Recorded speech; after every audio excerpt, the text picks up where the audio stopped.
नारळी पौर्णिमेला करंजी खायची असेल तर हीच खा, कारण फिलिंग आहे एकदम भन्नाट. बाहेरून खुसखुशीत आणि आतून रसरशीत सारण, यामुळे याची चव खूप भारी लागते. त्यासाठी एका मिक्सिंग बाउल मध्ये 1 वाटी मैदा, अर्धी वाटी रवा आणि थोडंसं मीठ टाकून मिक्स करायचं. नंतर त्यात 3 चमचे कडकडीत तेलाचं मोहन टाकून चमच्याने मिक्स करायचं. नंतर हाताने चोळून घ्यायचं, अशी मूठ झाली पाहिजे. नंतर त्यात पाणी टाकून याचा सैलसर गोळा मळून घ्यायचा. असा सैलसर मळायचा आणि यावर झाकण ठेवून याला रेस्ट होऊ द्यायचं.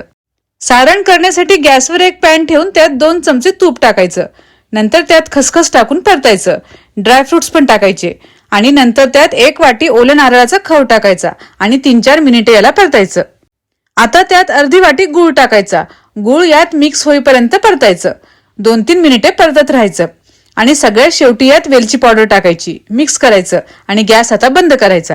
हे सारण आता इथे तयार झालं आहे. हे पीठ आता चांगलं भिजलं गेलं आहे. याचे छोटे छोटे आकाराचे असे गोळे तयार करायचे आणि हा गोळा मैद्यामध्ये घोळवून याची पातळ पारी लाटायची. नंतर करंजीच्या साच्यावर ही पारी ठेवायची. साईडने पाणी लावून घ्यायचं आणि त्यात 1-1.5 चमचा सारण टाकायचं आणि साचा बंद करून साईडने याच्या कडा काढून घ्यायच्या. साचा उघडायचा. बघा, अशी करंजी तयार करून घ्यायची. अशा प्रकारे मी सर्व करंज्या तयार करून घेतल्या आहे. तेल मी इथे आधीच तापायला ठेवलं होतं.